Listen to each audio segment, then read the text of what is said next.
Hey, yo, what's going on, everybody? It's your boy FRE, $H Fresh at the Flyboy Way. That's TheFlyBoyWay.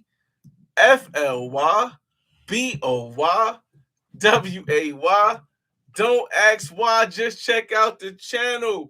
Man, woo, it's been a long time, y'all. It's been a long time. As y'all can see, I'm just trying to get used to this whole the new YouTube and streaming directly from YouTube where it puts it in 1080p or 4K. I don't know, but on my computer, this junk look good. So we got the laptop over here. We're gonna check to see how this works. But welcome back to a Money Talk Monday. I told you this year, I'm going to be bringing back Money Talk Mondays. We'll still do Jeep Talks, but all of the IRL lives are now going to be on my live streaming channel.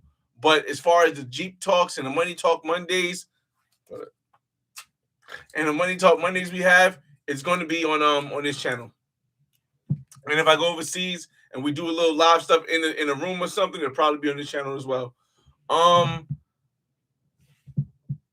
Update for my progress and my journey on financial freedom journey. As a lot of people know, and if you haven't seen it, you can go back and watch the show and check it out later. I sold my condo in Miami in August, and I got a profit of 40K. Well, more than 40K profit, but what I walked away cash wise was 40K plus the money I already had in there. Now I'm going to tell you how much it was, but it was over 100. So what I was able to do was I was able to pay off all my debt, and except for the two properties I own that produce income, and so spectacularly, my credit score went up to a 800, 805, 832. So it made it possible for me to get more loans and stuff from banks. So I went after I paid off all my debt. I think I had about like $5,000 or $6,000 left. Paid off my credit card debt. I paid off my Jeep. I paid off some other loans. I put a lot down for my son's school for the year, and I was able to get a HELOC of like 40K. I'm telling you guys everything. I'll shout everybody out in the room in a second. I was able to get a HELOC of 40K. Now, mind you, I already had another HELOC of 20K. So altogether, that gives me 60K. Now, here's where, when you have the access to the capital, you got to kind of decide what you're going to do. And this is where stability came into me. I was throwing things off the wall to see what hit, different ideas of what I could do. Was I going to just take the 20K out of here, take the 40K out of here, and I'll have 60K and just go buy a place in Colombia, and then I won't owe anything but these two mortgages? But then I thought, how would I be able to account for anything that comes up in the houses I own? And what could possibly come up in the 10 years when I own these houses? Now, mind you, if for those who are not watching, I decided that I'm going to retire when I turn 50. I'm 41 now. I could have retired 5 years ago before I bought the crib in Miami, maybe 6 years ago. Yeah, before I bought the crib in Miami, I could have retired, still sent my son to Catholic school. My daughter would have still finished school and went on to her next career goals. But I decided that I would push it to 50 because it didn't make sense for me to retire if I wasn't going to be able to go fly overseas and rent out this place because my son lives with me. I know a lot of people understand. What do you mean your son lives with you? As you guys know, my son lives with me. And he goes to his mother's on the weekend and holidays. So I feel as though that's the best way to raise him so he could be financially understand what he's going to be given the same way my daughter is going to be able to. So back to now. Now I know that I'm not going to be able to just go and take all the money and buy the place in Colombia. Cool. So what else can I do? All right. So I know there's important things I needed to build. I'm gonna shout you guys out of the room. I'm gonna talk for like a little 3 more minutes, and we'll shout you guys out in the room. I know I needed to get some things fixed. Like, all right. So when you own houses, there are only about 4 or 5 major components to each house that really cost a lot, and you're going to have to get fixed within the 10 to 20 year lifespan of the house. That's a roof, heating, Plumbing, as far as new plumbing work, changing the galvanized pipe, because most old houses have galvanized pipe because that's what they used back in the day. Electrical, because a lot of houses had knob and tube electrical, and you had to have that upgraded. And the last one is uh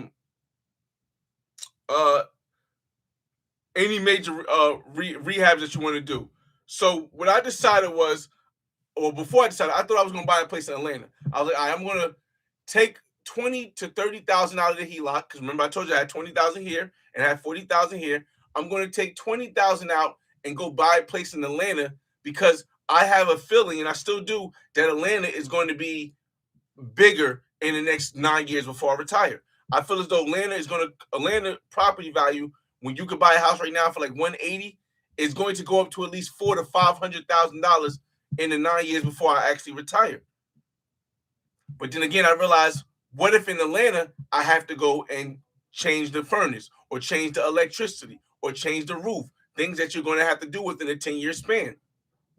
Well, then that could run me a little bit more than I'm willing to spend. So I pulled back from Atlanta.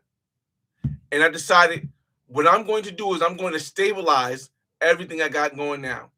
So one boiler in my other house needed to be replaced immediately. It was shut down by the city because my daughter and her mother and her mother's husband forgot to put water in the thing, and the boiler was 25 years older. So it was already struggling, and I had to change it. Once I realized I had to change that boiler, I had some corrosion and some other things going on with the boiler in my other house. So I said, you know what? Boilers usually last 20 years. Let me get a 10-year warranty and buy 2 new boilers. One boiler cost, because I got boiler professionally quality, $21,000. The other boiler cost $18,000. So it was a little bit under $40,000 for both boilers. But now I have a 10-year warranty. Again, this is what I call about stability, y'all. I have a 10-year warranty, and I was able to know that those boilers will last 20 to 25 years because I can maintain them with the 10-year warranty. The only other 2 things I have to do, because I've already upgraded the electric in both houses. Remember, I told you that's something that you got to do. I've already changed the roof on this house when I first bought it, which is less than 10 years, which I told y'all that's something you have to do. This is all stabilizing it to prepare for retirement. The only other thing I have to do is change the other roof on the other house, and I have to refurbish the basement so that my daughter can have a place to stay if her mother and her mother's husband decide to move to another place, and my daughter can stay there in the basement while she continues her path on success, or they can rent out the 2 floors, and it will work that way as well. This is all trying to stabilize everything, because once I retire, I will be living overseas for the majority of time. I plan on spending at least 6 years. I don't know if I'm gonna go with the visa route yet, especially with the things changing in Colombia. I plan on spending at least 6 months in Colombia, maybe another 3 months in like Costa Rica or Mexico. Haven't decided, and I'm going to spend 3 months here in the United States. That's going to be, and maybe once a year I'll go somewhere that maybe I have a desire to go to Brazil, or have a desire to go to Thailand, or I have a desire to go. But that's all possible because I'm stabilizing my empire by doing what I'm doing now, versus going out right away and buying a place in Colombia, or going out and buying a place in Atlanta with the speculation that it will raise up. Now I shout you guys out. I appreciate you guys coming in the room. If you just walk in the room, this is Money Talk Mondays. I'm stabilizing stability and building an empire. Why it's important to stabilize yourself and stabilize what you have going on before you start to continue to build your empire.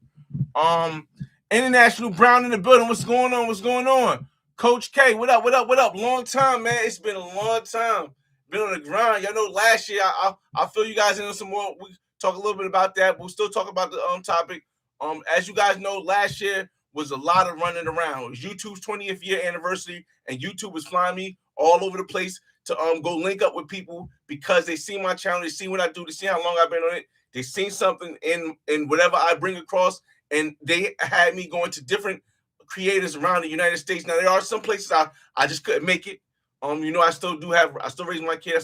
There are some places I couldn't make it. I couldn't make it to LA, but I had been there already. I couldn't make it to Atlanta because I had been there already. And then there's a lot of other places I couldn't make it to, but I made it to at least 5 different creator events around the United States. Even a smaller state, Rhode Island. So yeah, that's what I've been. Last year it was work. I did what I do. I did the live stream with shout out to Mentuition International, Steve. Shout out to my homie Kings and Dreams, A1, all the brothers down there, G, Kobe, Goodfellas, Smoke Podcast, OG Mike, Backpack Val. Shout out to everybody I met down there. It was just so many creators. Andre and Andrea from Love Crossing Borders, Los TV. Like, it was just so much I was doing last year that I didn't get a chance to really update you guys with the Money Talk Mondays. And that's why this year I'm going to be focusing on just doing that, and I'll be dropping a lot of shorts. Because again, I gave that last year just was but this year we're going to be focusing on giving you guys the economics behind everything. Shout out to the Travel Space King Carter in the building. What up? Jehovah. So you still have debt after selling your condo. A hello borrowing from the equity usually is not a HELOC. Borrowing from the equity is usually not a good decision. I have debt from borrowing from my what's the name? But I don't have any credit card debt. I don't have any loans that's not contributed to the real estate. And here's the thing.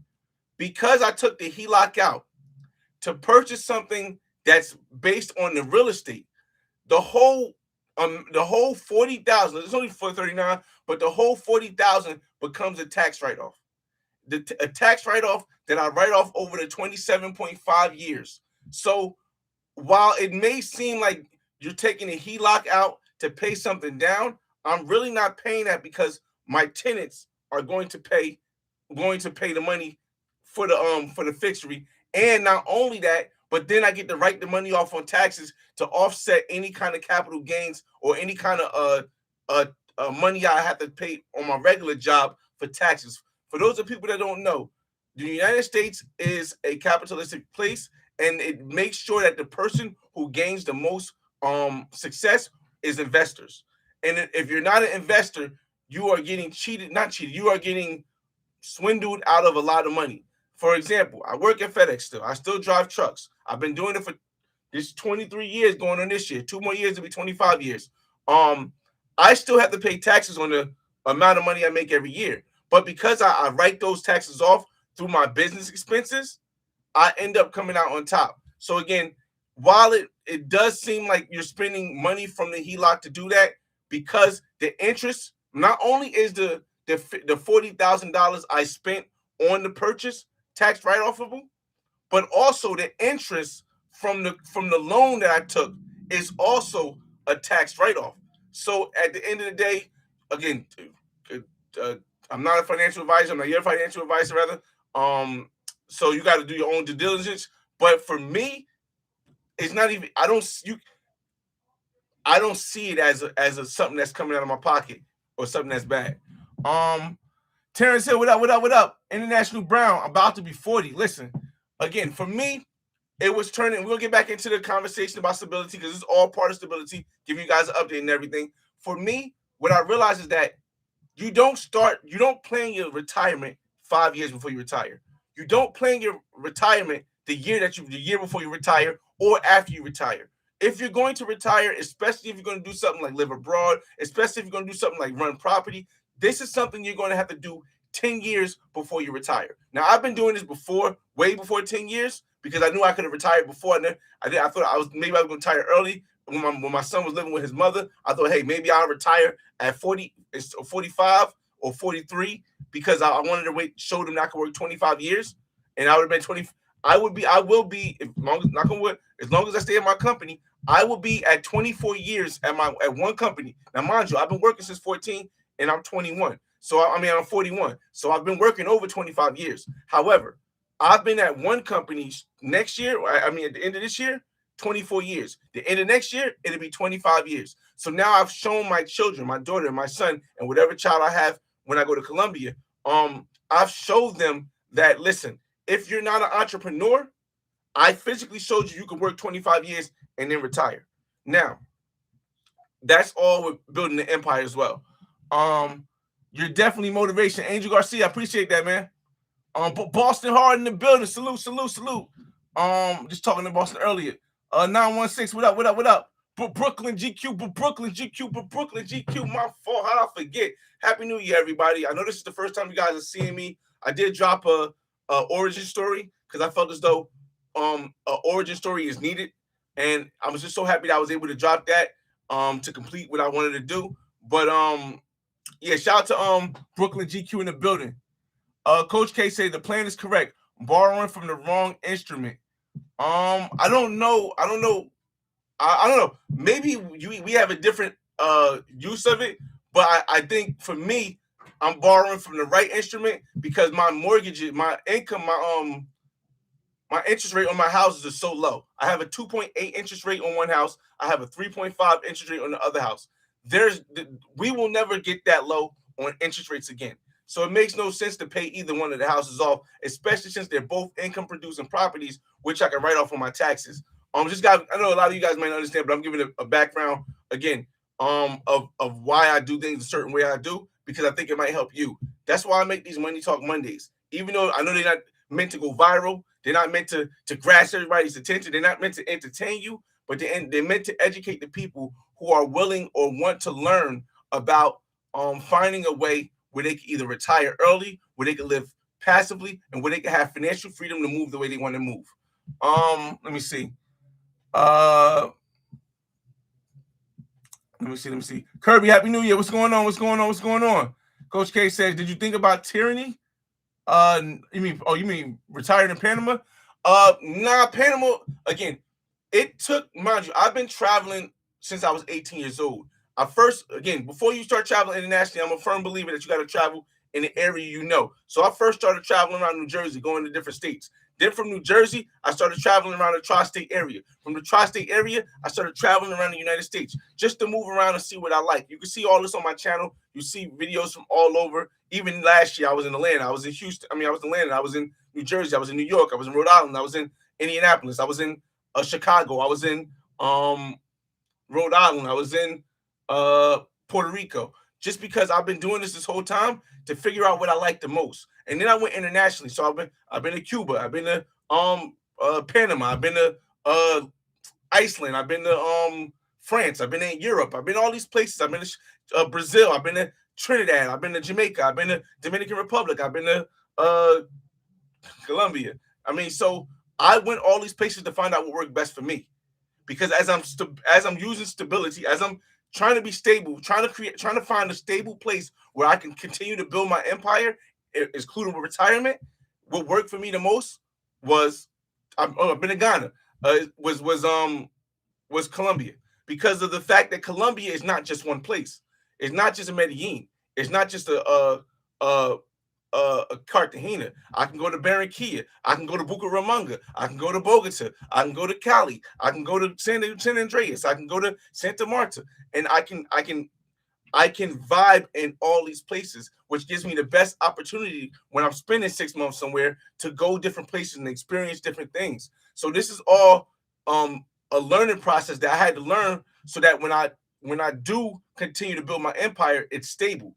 It's not like I bank everything on like, let's say I bank everything on Medellin, and then things fall out of place, and then I can't go anywhere else. Or I bank everything on Rio de Janeiro, Brazil, and then things fall out of place. It gets too feminized. Now I can't go here. I can't go here in the country. So when I decided to build this empire and figure out how I'm going to retire within my journey, my financial freedom journey, I had to figure out which was the better, most stable country for me, for what I like to do.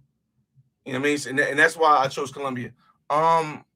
Yo, what's going on, Supreme Bait? What's going on? We're gonna get back to to conversation because and then I'll stop at Supreme Baby. We'll pick it up from there. Shout out to Calais guy in the building and 916. We'll get to that comment in a minute. V Swells in the building. What up?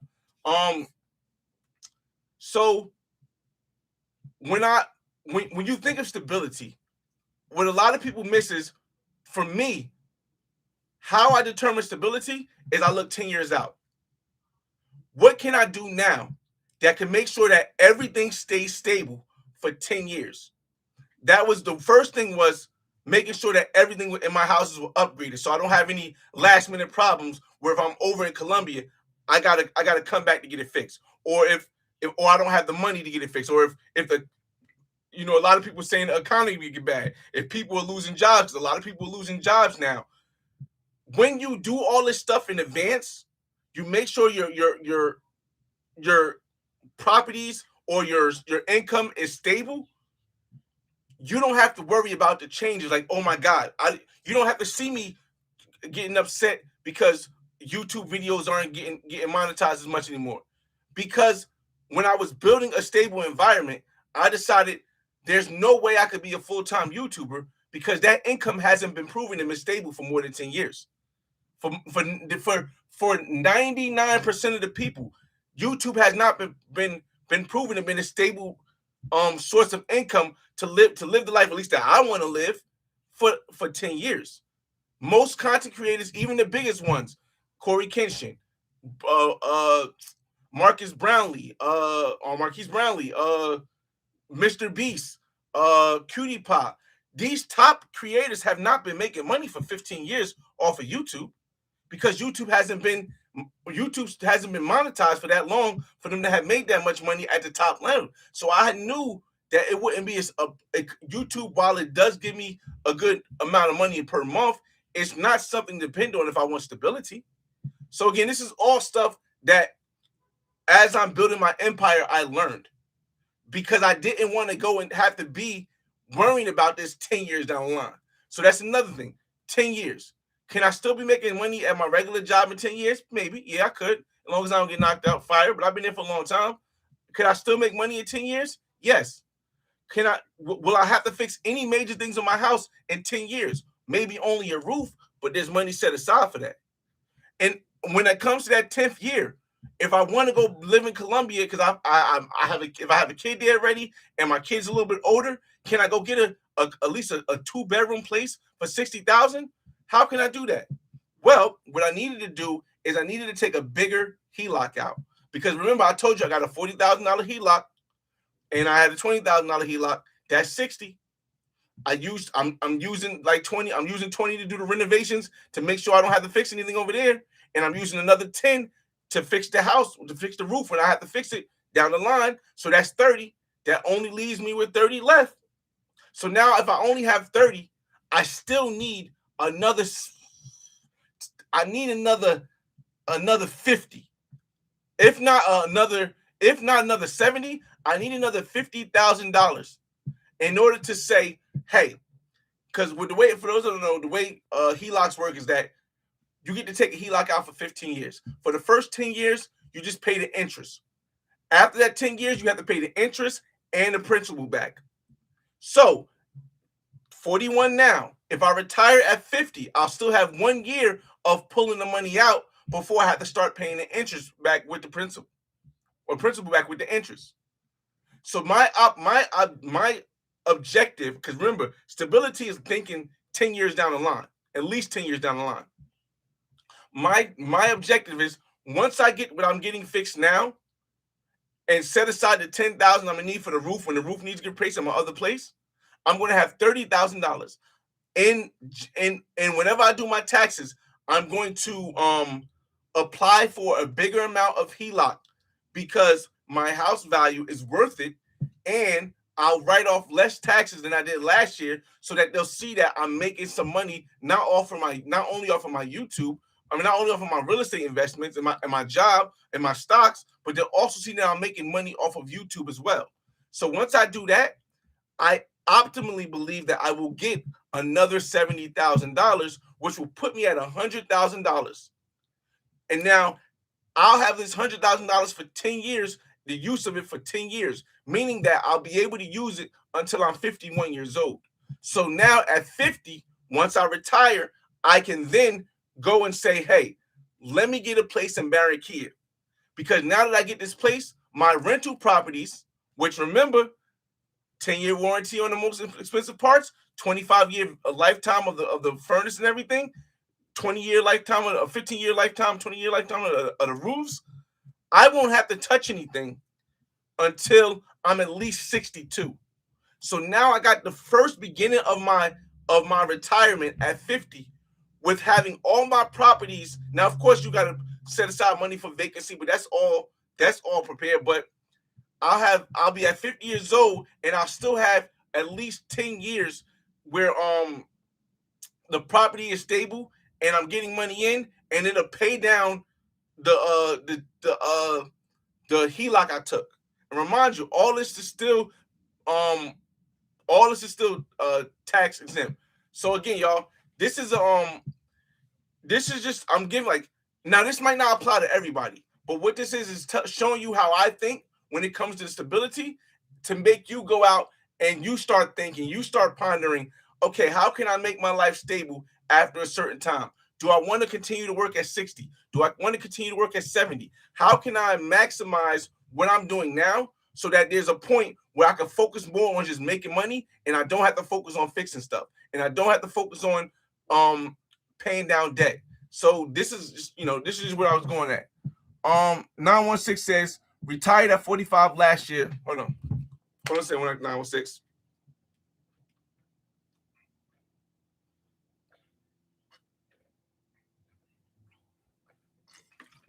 Ooh. All right, 916 says retired at 45 last year, was down 318. Wow, okay. During the dip, sat through the volatility without selling. The market rebounded and regained the 318 and ended the year up with earnings 121. As amazing, 11.7%. That's one thing about the stock market. And another reason why what I plan on doing is, while I'm paying down the debt in the next 10 years, I also already maxed out. I maxed out the contributions for my 401k in the stock market, and I changed all my thing from bonds to stocks, because I do believe what's going on in the world with the United States and Venezuela and the United States and other countries and the United States and AI, I do feel as though the stock market is going to have another run up, and I would put a significant amount of my money betting on the odds that the stock market has going to have a bigger run up. But I will say this, just like 916 said, he didn't sell when it took the dip.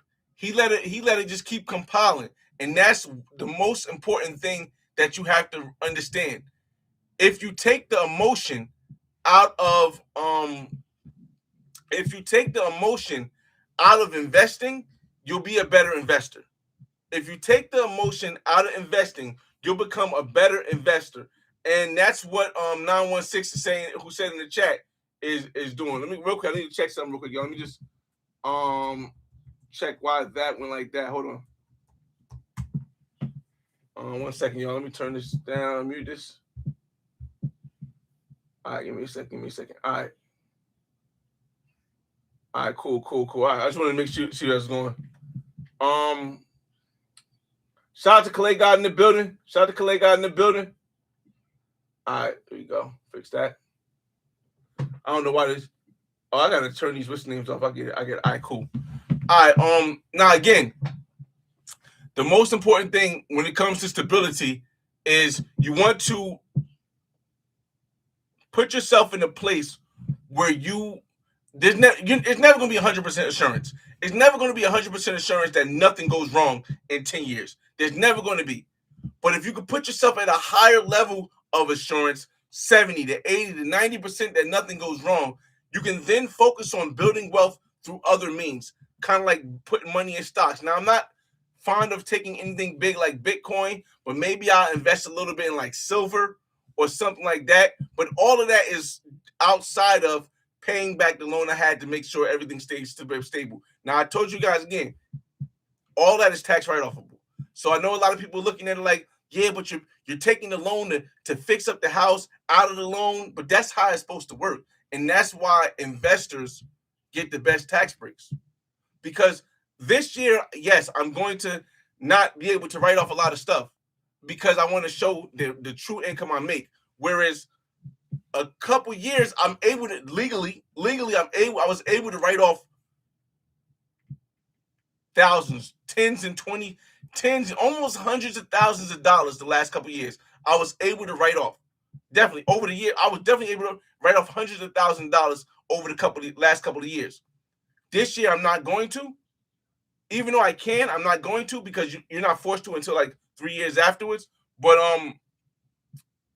next year I'll be back. I'll be back at it. The only reason why I'm not writing off this year is because I need to get that extra at least seven. No, I need at least 50, and to perfect the stability plan I have for the next 10 years, so that I could purchase my place in Columbia and fix up the places the way I want them here for the final fix-ups. I need that other 50 to purchase the place. Now, to fix everything up the way I want to, I don't need the other 50. I have what I need to fix that place up, to fix the places up, to get the roof. Remember, the roof is $10,000. To get the basement rehab so that my daughter could be able to live there. Again, look, I'm not, and a lot of this stuff, and you'll see over time, I'm so unselfish and I'm so about my family that I'm not doing this because I'm going to be able, because I could have just leave it there and just leave it be. I'm doing this because I feel as though we as millennials and anybody that doesn't have a who's living in this era right now, what we do now will determine if our children are slaves to the economy or just a cogs in the system that we have here in the United States. I feel as though this is the breaking point. I don't feel as though I look back into history. I don't think there's another point in history where you could make or break the generations that come after you. I don't think there was another point in history, and I do, I look back, I do research. I don't think there's another point in history where you can make or break the generations behind you, because I don't think that getting a house is going to get any easier ever again. Now, when I say easier, I mean significantly easier. Will it get a little bit easier next year when they loan some money out a little bit? Maybe. But then you got to realize, as the Fed prints more money and inflation goes up, inflation is what causes assets to go up. Another reason why I'm while right now, to keep stability, I'm back investing in my properties is because this property in Newark and my other property in West Orange will both be worth over $1 million in the next 5 years. In the next 5 years, both of my properties will individually be over $1 million. This one right now is at $710. The other one is at $650. My property taxes in my house in West Orange just doubled.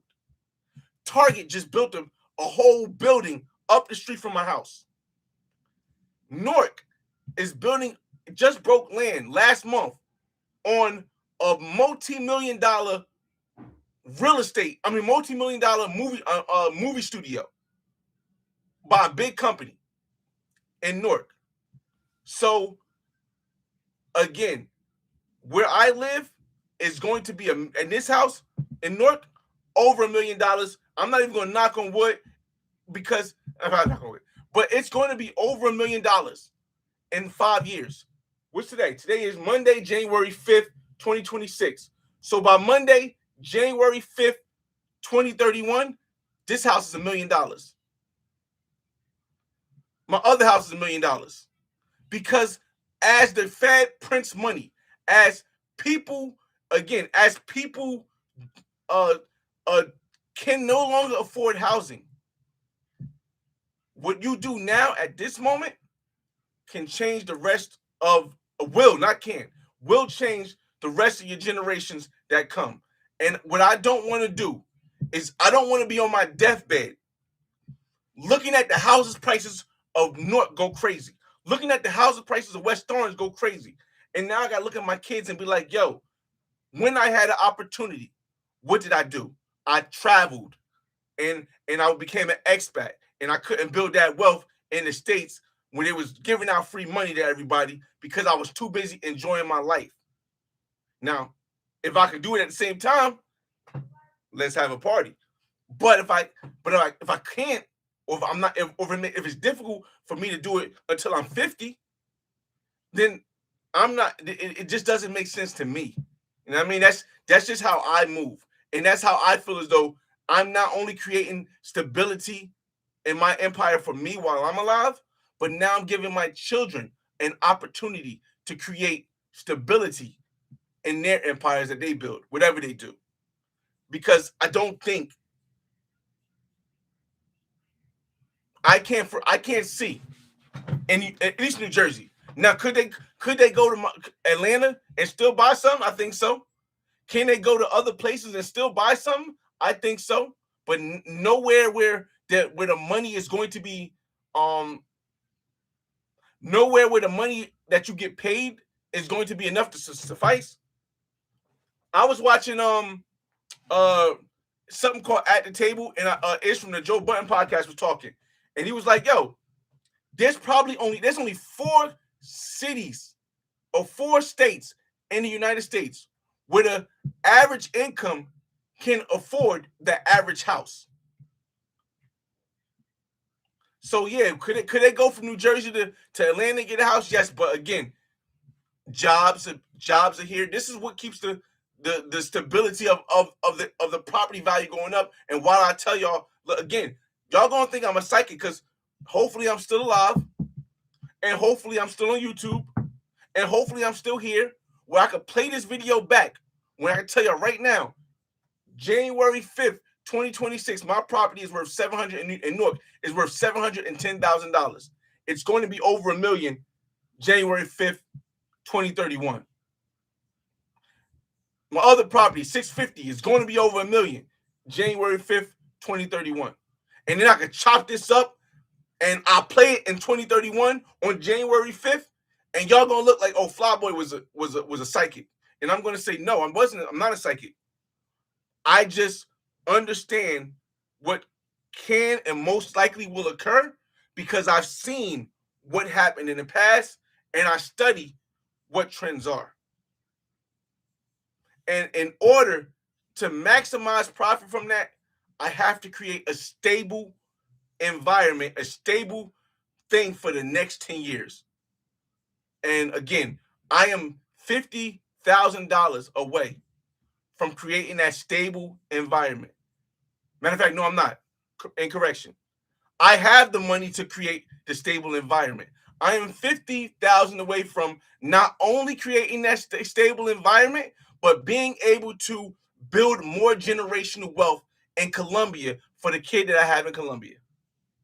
Well, whenever that happens, to be able to build more generational wealth, because I wouldn't feel 100% comfortable going and having a kid in Colombia the way I want to, without being able to leave them a house the same way my son has a house, the same way my daughter has a house. Because I understand this metric of being able to break the generational curse that we've, not just as Black people, but we have as people of poverty have had. I was able to do it here.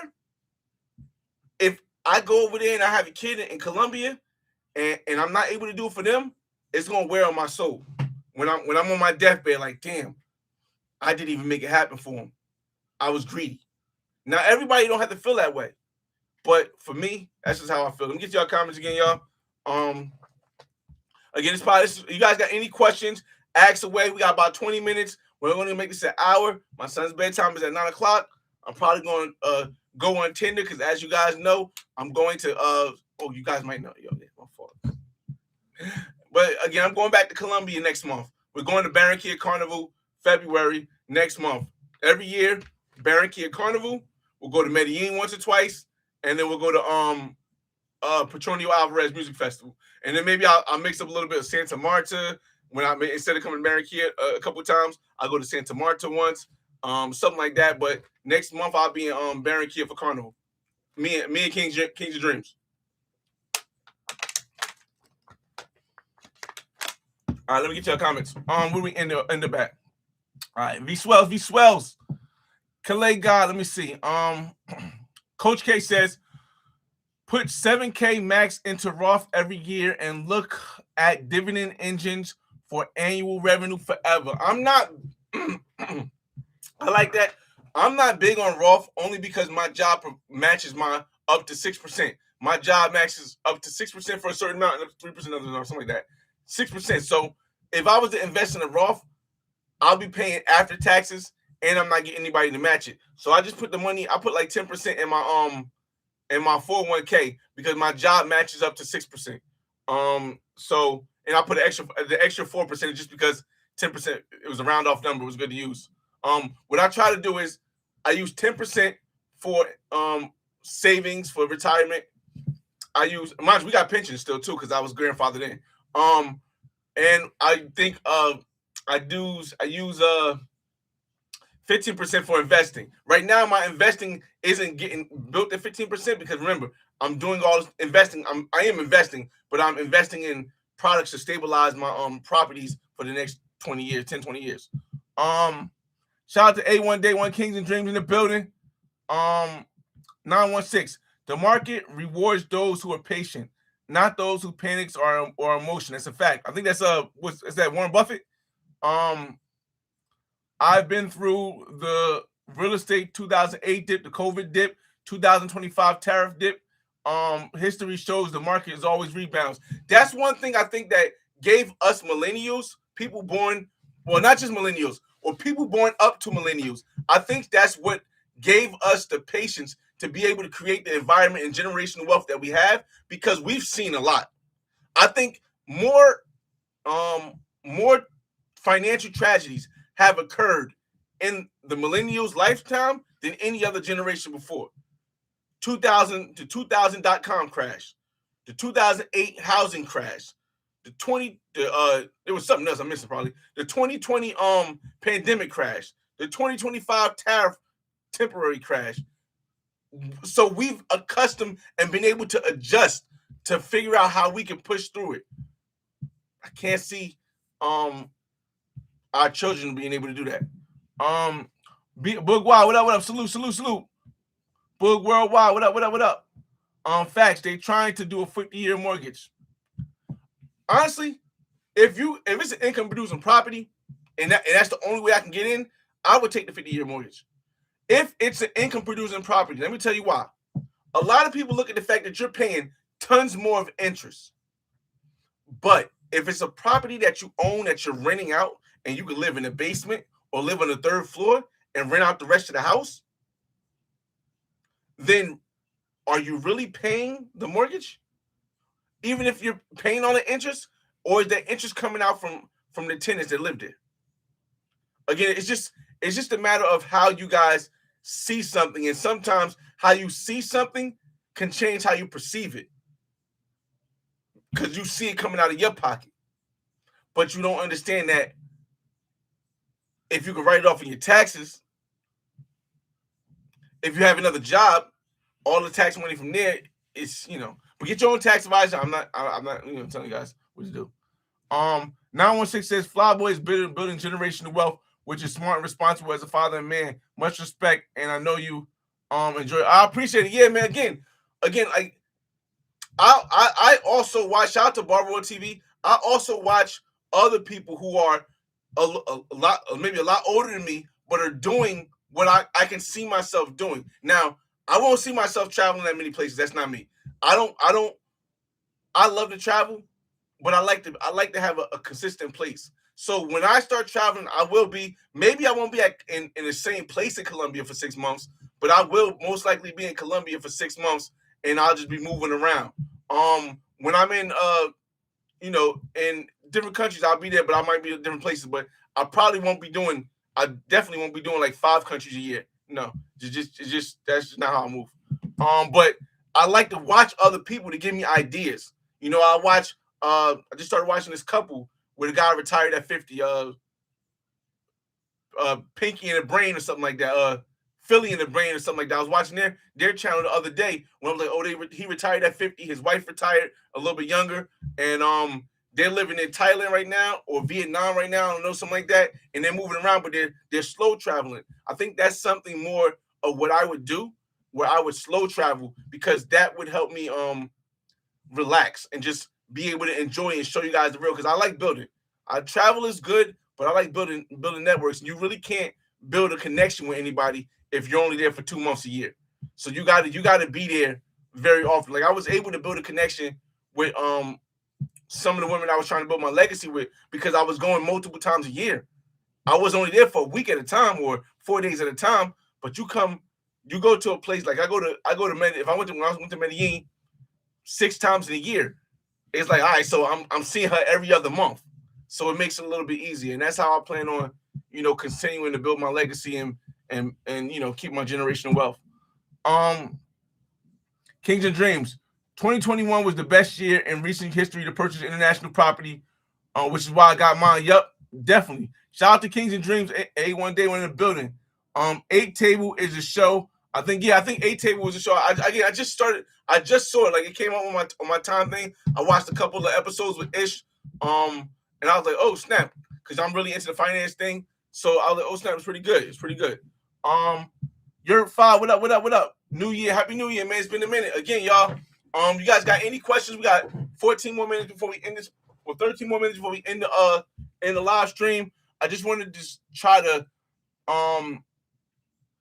point out why this is all my perspective, but I tried to point out the most important thing with building, one of the most important things with building an empire or building a legacy is being able to keep stable, being able to understand what will be able to keep stable. Again, my job, I've been at for 23 years. 23 years, I'm 41 years old. I started at 18. I took that job and I continued to work there because that job was something that could be stable. I invest in stocks, not a lot, but I invest in stocks because over time, yes, stocks go up and down. But in the long run, in any 10-year history, there's never been anyone that bought stocks and 10 years ago was worth less. It's never been. Never been. So that's something that's stable. Real estate in itself, real estate, something you can touch, something you can feel, something you can modify. I can make it look how I want to look. I can rent it out how I want to rent it out. So this is stable. So I invested in 2 properties. Now I didn't want to go out and buy a bunch of properties because the more you expand yourself, the harder it becomes to keep everything stable. You know what I mean? Because you're trying to run this, you got to hire people for this, you got to hope they're doing right, you got to get contractors over here. So I have 2 houses, 6 stores. If you know what that means, you know what that means. I got 2 houses, 6 stores. Good enough for me. I had a place in Miami for 5 years. That was fun. I was able to convert it into a rental property. I decided it wasn't worth the risk. I made $40,000 profit off of it, paid off my debt. Again, so all about stability, y'all. All about stability. Let me see. Topo, I appreciate that, man. Carter. Book Worldwide. Again, y'all. This is a journey that I think like I never tell people what not to do. I never tell people what not to do. But I think a lot of the stuff I've learned, like, I grew up around in Newark. I grew up in East Orange. I've seen a lot of drug dealers. They made a lot of money real fast, but it wasn't. But it's not stable. It wasn't stable. They couldn't keep it stable for 5 years. They couldn't keep it stable for 10 years. So I knew I didn't want to be a drug dealer. I saw a lot of people doing rap, hip hop, and I see them make a lot of money, getting notoriety. But most of them, after like 6 years, they got shows and stuff, but they're not paying the same. They got royalties, but the royalties ain't really a lot. It's not stable. I think through this show, I want you guys to to grasp the concept of finding what's stable in your life. And what can be stable, which what I define as stable, is something that can last at least 10 years. At least 10 years on the low end, if not 15 to 20 years. Find something that you can do for 10 to 20 years consistently and do it. If you keep that one thing stable, to me, and I know a lot of people are going to dislike this, we're coming towards the end, so we can talk a little bit about other stuff. Marriage is not stable. I don't know many people in this generation who've been married for more than 10 years or been married for more than 20 years without a divorce. So marriage isn't really stable. Being able to consistently travel to multiple places. I've been doing it for 16 years, y'all. I don't know anybody who's been doing it on YouTube at all consistently like I've been doing it. I don't think that traveling to multiple destinations every year is stable. Meaning, can I travel and go to 8, 9 for the majority? We're talking about on a majority basis. Can I go to 9 different countries every year? Can I go to 9 different countries every year for 10 years?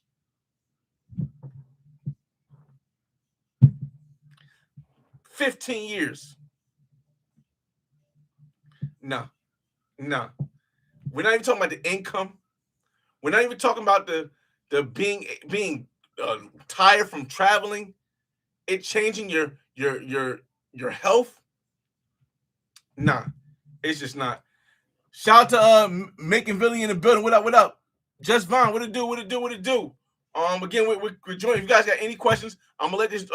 We sit here. We'll talk. We'll chat for 9 more minutes. Again, I just want to make this an hour.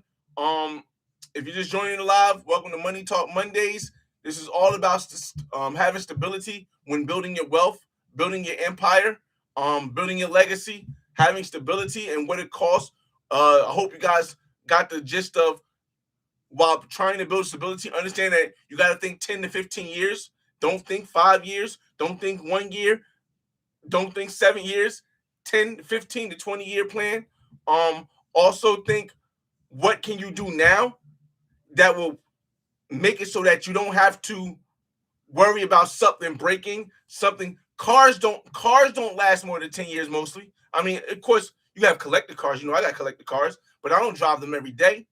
I love my Jeep. My Jeep got 84,000 miles on it. I'm going to have to buy another car before I retire because I know that might not last 10 years, and I don't want it to break down in the middle of everything, so I'm going to buy another car because I understand that it is important that when you have to know that when you have stability, you have peace of mind. A lot of people don't understand that the reason why a lot of people are out of whack, why a lot of people are crashing out, is because they don't have peace of mind. And to get peace of mind, the biggest thing I've learned from my life that can provide you with peace of mind is having the stability to know I'm good for 10 years. I'm good for 20 years on anything major. Now, I mean, could something happen that could set me back? Could I get injured? Could I have to pay a big medical bill for somebody? Yes, there are things that could still come up, but remember, nothing's ever going to be 100%. But at 90%, mentally, I'm at peace.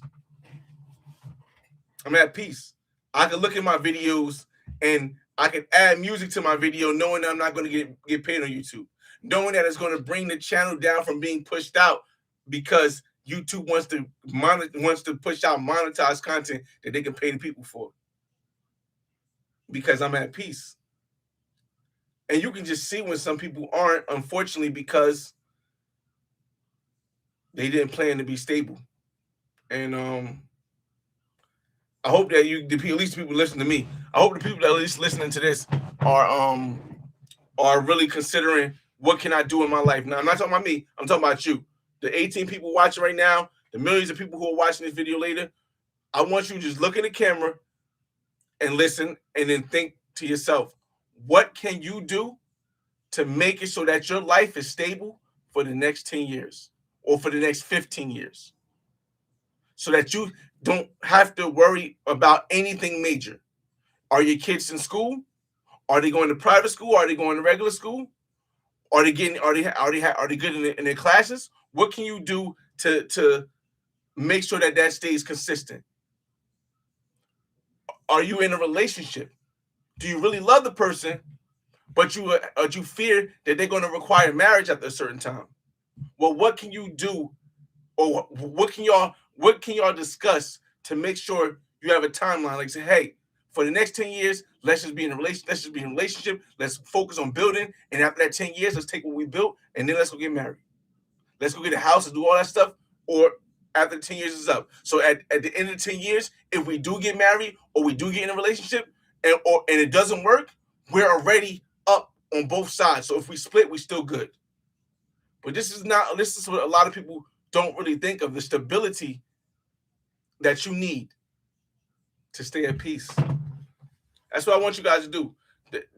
If you got to write it down, if you got to jot it in your phone, 10-year plan, 15-year plan, 10 to 15, right? Two. One 10-year plan, one 15-year plan. How can I keep what I'm doing now stable for the next 10 to 15 years? I'm telling you, if you haven't done it yet, the amount of peace that it'll bring you, like, man, bro. Like if I'm not even at this point. We kick it a little too. I'm really hoping I get this 50 because I want to be able to do that. But if I don't get this 50, I'll still build it up. I'll borrow it again in the future, because I gotta provide that generational wealth for whatever kid I have in Colombia. I wanted one in Cuba, but right now a lot of people don't understand. Cuba got a lot of its oil from Venezuela. So if Cuba can't get oil from Venezuela and Russia's not coming over here, Cuba's about to go through something big. In my opinion, just following the trends of how things, Cuba's about to go through a lot of stuff. And going through that amount of pain, my heart goes to them, but going through that amount of pain is something that could make it impossible to have a kid over there right now. Impossible, because it would come with too much risk. Too much risk. So again, that's what I'm focusing on, y'all. And any last minute questions? We got 2 minutes left. Let me see. 916 said, I gained peace of mind when I realized my investment earned more than my income to my W-2s. Then I quit my W-2 after 20 plus years. Life is good. 916, you sound like we on the similar path. You sound like we on a similar path. Like, again, my son is 9 years old. My son was living with me since he was 3 years old. No, my fault. He was living with me at 3 years old till he was 5 years old. Then he went to live with his mother from 5 to 7. And then he came back to live with me at 7. When he lived with his mother, I was about 2 years away from saying, you know what, I retired.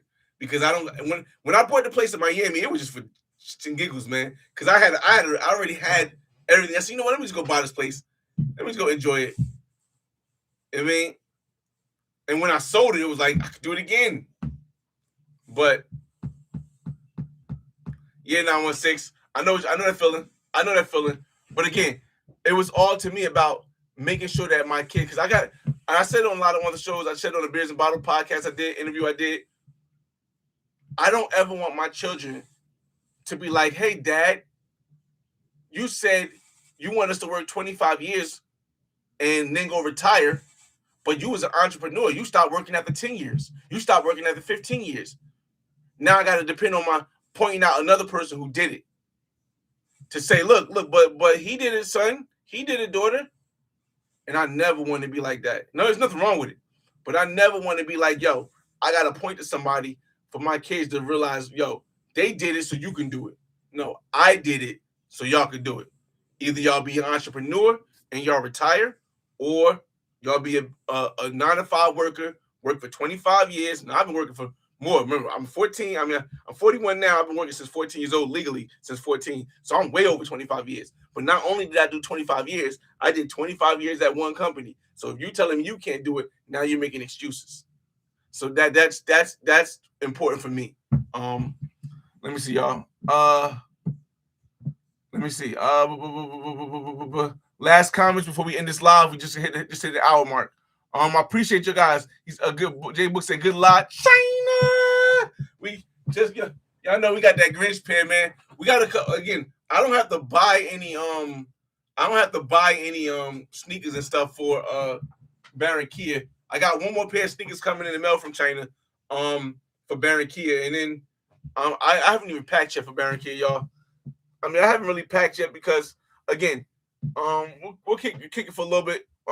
Now that it's over an hour, if you guys want to leave, you can leave. But we're gonna kick it for a little. We'll kick it for a little bit. Just talk about regular stuff. Because it's been a while since haven't been live. So we'll just talk about other stuff. You guys got any questions about anything? I'll give you guys 15 minutes. I don't want to hold you guys up too long because my son has bedtime coming. I'm gonna give him like another 5 minutes, little 5 minute extra. But let's just talk. I'm not planning to do any edit videos anymore on places I've been already. I only plan on doing lives and shorts for places I've already been. So when I go to Barranquilla, I'm just doing a live. I'm not doing an edited video because I have great edited videos in Barranquilla. When I go to Medellin, I'm not doing edited videos. If I go to Brazil, maybe I'll do something, but it won't be nothing big. But anywhere I've been already, no more. I won't be doing edited videos anymore. So you'll see me doing shorts on my phone. You know, you'll see me doing live sometimes, maybe IRLs on the other channel. But as far as editing content anymore, only for places I haven't been yet. So now I really get to enjoy it. Like I said, the first time I did all this, I did it because I wanted to show stuff, you know. But it does have kickback to it. When I put a beautiful woman up there that I like, now I know I can't mess with her no more because people see it and then everybody goes after her. Or if I show a place, you know, it makes things a little bit difficult, but it's still more help than hurt. But I don't plan on shooting any more edited videos for places I've been already. Shorts and lives. That's it. Unless I go somewhere like Thailand. When I go to Thailand, whenever I go there. Let me see. Jay Brass, what up, man? Investing more in the stock market. Yes, I do plan on invest. I also do plan on investing more in the stock market now that I'm solidified. We're only going to have these 2 houses, and I'm going to make sure these houses are stable for the next 10 years. Any extra money that I get that I'm not traveling and doing stuff with is going to the stock market. Matter of fact, no. I got the 10% going to the stock market already. I'm going to be enjoying life. Yeah, I'm going to be enjoying life. Maybe I'll put an extra 5% in the stock market. I don't know. 5 directly into the stock market. 5% of my income. But yeah, mostly yeah, no. Terrence Hill said that is correct. Cuba is a big question mark. Yes, man. Again, this is stuff I learned from just traveling and just like being inclusive with the people and hearing what they say and studying, because like I know Cuba gets most of its oil from Venezuela. Venezuela had to deal with Russia. Russia and the United States, it kind of feel like they say, hey, you take Ukraine. In my opinion, you take Ukraine, we'll let you have Venezuela. That then, and with the embargo in Cuba, bruh, it's gonna be tough. It's gonna be tough. And I'll still go to Cuba. I might go to Cuba this year. I don't know. I don't know yet. Because I'm really focusing on Colombia right now. And I gotta see what happens with the Venezuela thing. Because I do want to help the people out that I'm still cool with the people there. Just that I'm not building a legacy with the women anymore, but I'm still cool with it. We still cool friends. And I still have people who I'm cool with over there. So I don't mind going over there for a weekend, bringing some stuff to help them out, because to me, that's still building a legacy. That's still, you know, people know, hey, we not kicking it no more, but here, take this little medicine, take a little bit of clothes, cool. One guy I met, he didn't have a phone. I'm gonna bring him a phone. The older guy, the revolutionary guy, Just stuff like that, just little stuff like that. I might do just go to Cuba for, but it won't be like a week. I'm thinking maybe going. I don't know. I gotta figure it out. Maybe going in May for like a weekend. Um, I probably will be back in Barranquilla, if not Medellin, for a week in April. During while my son is in he has Easter break. So if he has Easter break and I have off, I may go to I might go to Santa Marta actually, I might go to Santa Marta because I wanted to try to sneak Santa Marta when I go to Barranquilla this time. But Barranquilla Carnival, I like just being in Carnival. I like just being in the area. So I might go to Santa Marta in April just to vibe out. Maybe go meet up with my, I don't know. She might still be with her boyfriend, so I might not meet up with my the little woman. But we'll see. Cuba is a big question right now. Yep. 916, peace of love, boy. It's good to have conversations with people that understand the finance. I appreciate that, man. When are you going to Barranquilla? I will be in Barranquilla between January. Oh shoot. I will be in Barranquilla between February 7th and February 15th. Crazy thing is that Carnival is February 13th to like 17th. But the way my schedule works out, I didn't want to take off Monday and Tuesday. So I decided to just go a lot earlier before Carnival on the 7th and leave on the 15th. So I'll get that Thursday, Friday, Saturday on the Carnival, and then Sunday I leave. Because I do plan on going back to Barranquilla or going to Santa Marta. When I return to April. Or Medellin, I don't know. I haven't really decided yet. I don't really have a reason because I only go to Medellin when I want to go see talk to my lawyer, or when I wanted to see the woman I was trying to build a legacy with. But she gets back in February from if you guys know what I'm talking about, you know what I'm talking about. She gets back in February from the cruise line she was working on. So I don't know. I kind of want to fly her out to Barranquilla, but she might not get back in time. So then I'll probably just do something with her in April. Maybe I'll go to San Andreas in April just to go kick it with her. I don't know. We'll see. We'll see how she is when she comes off the cruise. But I appreciate you guys for joining this live, man. This has been a Money Talk Mondays. We'll have more of these at least once a month. We'll definitely have these at least once a month to give you guys an update. This time I gave you an update on stability, on my plans. I think March by March I should know if they're going to give me the increase of 50 that I need. But starting next month, I should be able to give next month. I don't know which Monday it'll be. Maybe the first Monday of the month. I'll give you guys an update on my renovation project that I'm doing. Because after the renovation project is done, then the only other thing I'll have is to get the roof done. Whenever that, because again, it's no problem right now, but whenever that becomes a problem, get the roof done. But other than that, April I should know whether or not I get the loan, and then we'll take it from there. Young Villain said, "Can you give some side hustle ideas?" Honestly,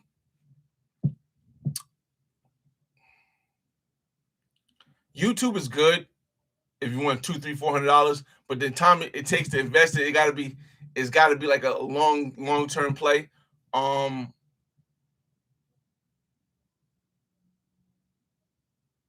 If I would try to work more. Honestly, if you got a car, Uber, Lyft, food delivery, Grubhub.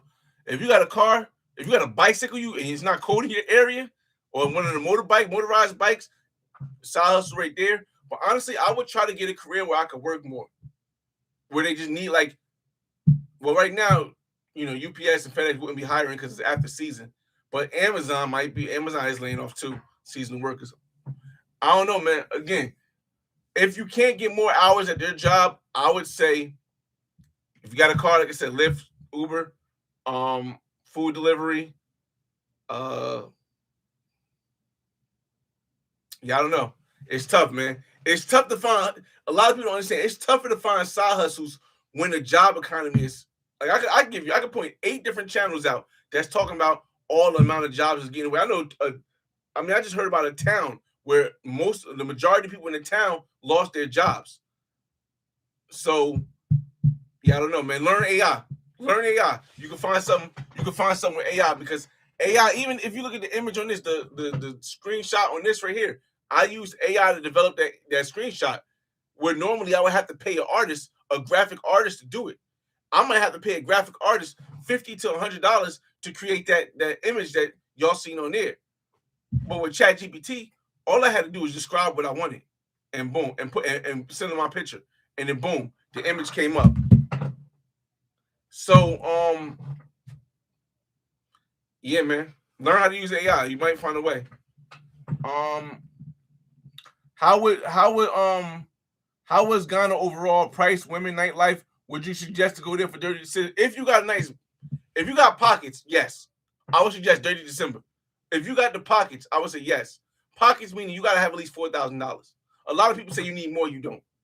$4,000 to get you a great time in Ghana. How do we break it down? Because you don't have to stay in the Airbnb. I say that when it was dope, or the Airbnb on the beach. You can stay at the Airbnb I was at the end at $25, maybe $30 a night for what's name. If you get a whole time, you can get a whole week. You probably get a better deal. $500 for 2 weeks, something like that. You know what I mean? The food is cheap as hell over there still. If you want some women, that's inexpensive too. Let's see. Nightlife is not expensive either. So, I mean, it's not expensive for us. For them, it's very expensive. But for us, it's not expensive.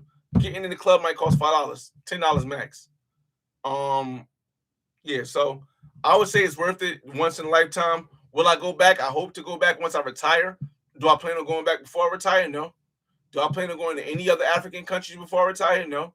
The only place that I do have an idea I want to go before I retire is Thailand. And that's only because I want to get that last Thai experience. I'm gonna get that last experience of a place that I do want to go and show people the world on my Black Man's Guide. And then after that, Colombia, and then maybe Cuba if Cuba work out right. But again, y'all, I appreciate y'all for staying this overtime. I'm trying to get to all the questions, but do you know any tips on learning Spanish phone apps? Honestly, the thing about learning Spanish is if you don't use it, you lose it. The reason why I was able to learn Spanish wasn't because I graduated college. I went to study Spanish in college. Did not work for me. I took Rosetta Stone. Did not work for me. I took Duolingo. It helped a lot. But what perfected it is the fact that I use Duolingo, but I converse with somebody that has Spanish every day. I live in Newark, New Jersey. There's Spanish people in my house. That for the longest, there was Spanish people in the house that I live in. Remember, there's Spanish people across the street from me. There's Spanish people at my job. People who speak Spanish, my fault, not Spanish people. People who speak Spanish at my job. I run into Spanish people when I'm doing it at work every day. So I was able to use this all the time. If you don't have that around you, if you live in like middle America where there's not a lot of Latin American people or people who speak Spanish, it's going to be very difficult for you to speak Spanish because you have to get used to speaking it around. I was going to other countries, forcing myself to learn and survive. So it was easier for me to learn Spanish because if I gotta eat, you damn well better know I'm gonna learn comida. And if I don't eat red meat, you damn sure know I'm gonna learn pollo. Give me some chicken, pollo. You know what I mean? So again, if you said, do I have any tips on learning Spanish? Take yourself around Spanish people more often. That's the biggest tip. Pause. That's the biggest hint that anyone can give you. I'm not saying tip. That's the biggest hint that anyone can give you. Go take yourself around Spanish people often. Spanish speaking people often. Latin American people, Latin people. Let's see. What's the plan for retirement and how do you have that delayed gratification I travel often? Delayed gratification. It's not delayed gratification. It's managing what I guess maybe it's managing your money to allow you to travel and do it. I've never been one of the people who say don't travel, stack all your money. I've been traveling since 18, so I've been always putting money away for travel because that was something big. Because if you change the way you think, you can change the way you live, and you can't change the way you think about the world if you don't travel. You know what I mean? So that's something that you need. But I also knew that I didn't want to be homeless. So I put money away to solidify that I'm not homeless. Once I said I'm not homeless, I didn't want my kids to have to struggle that the way that a lot of other people have to struggle because of the interest and all that other stuff. So I put money away for my kids. After I finished that, now I don't want to work forever. So I put money away for retirement. I figured out a way with all the knowledge I have from travel to figure out how to retire. So my plan for retirement was simple: is I retire at 50. I have income coming from my properties. I have at least $20,000 to get me started. Now, $20,000 in the United States might not last that long, but when you own a property in Colombia, or even when you rent in Colombia for 6 months, you're looking at right now. Let's talk about right now. If I was to retire right now, right? If I want to live in the Barranquilla, the place I want to live, it's going to cost me $700 for the quality of the place I want. It's going to cost me $700 a month. $700 a month times the 6 months I could be there. $42 a year, $4,200 a year. $4,200 a year is 2 months rent. Correction. For my 2 months clear profit rent is 42. So for 2 months of the rent that I get from my tenants from both houses, I'm going to be able to live for 6 months in Colombia. So for another 2 months, I can find somewhere else to live for 3. Because remember, I'm going to be here for 3 months. So again, the most I told people on my other channel before, the most important thing is figuring out how to get rid of your rent. That's why when everybody complains about house prices, I'm like, listen, it's still possible. It's just that a lot of people are not willing to live in the basement. A lot of people are not willing to live in the attic. Listen, I know this look good right here, y'all. Having a room in a 3-bedroom apartment, and upstairs I got 2 rooms. So that's 5 rooms, 2 bathrooms, or 5 rooms, 1 bathroom, and a basement if I want to. I know it looks good, but for the last 5-6 years, I had a crib in Miami, but y'all also see me staying in the attic. Y'all seen I got episodes on here where I stayed in the attic. A lot of people are not. The reason for a lot of people to have to work for the rest of their life, they're not willing to give up some stuff. They'll say, hey, how come the Mexicans can come over here and build up something? How come the Indians can come over here and build up something? How come the Africans can come over here and build up something? And it's because they're willing to live 20 people in the house so they can stack their money up and make a way. Right. If some of us is willing to do the same, I was willing to live in the attic and rent this floor and rent the second floor and rent the basement and live in a just 2-room thing with me and my son. So I don't consider that delayed gratification. I consider that understanding what you are adjusting your life to, so that when you build up while you're adjusting, you can live comfortably. Look, y'all see how many sneakers I got from China? Y'all see how many sneakers I got from China? I'll see you. I can see down here too. There's more here. There's more here. There's more here. There's more over here.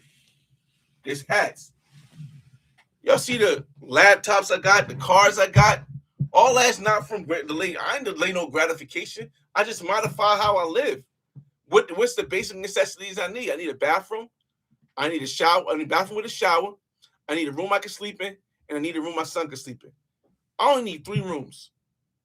I don't even need no kitchen because we eat out all the time. I need 3 rooms. So again, you got yeah, man. We've been on here long enough. That's the last questions, right? Let me make sure I got all your questions because I appreciate you guys for doing the live, man. Again, so I tell people all the time, it's not about delayed gratification. It's just altering your life where you might have to live. Well, for some people it might be uncomfortable. It's not uncomfortable for me because I only need 3 rooms. Now I got a 3-bedroom now with an office I could do YouTube on. I always have parking off street, garage, other places. But again, y'all, appreciate you guys for joining this live. Definitely ended it now. We're 20 minutes over live. And I'll see you guys next month on Money Talk Mondays. It's your boy FRE $H Fresh at the Flyboy Way. That's THEFLYBOYWAY. Don't ask why. Just check out the channel. And I'll see you on the next video. Peace. It's been so long, I don't even know how to exit this thing. Oh, man, here you go.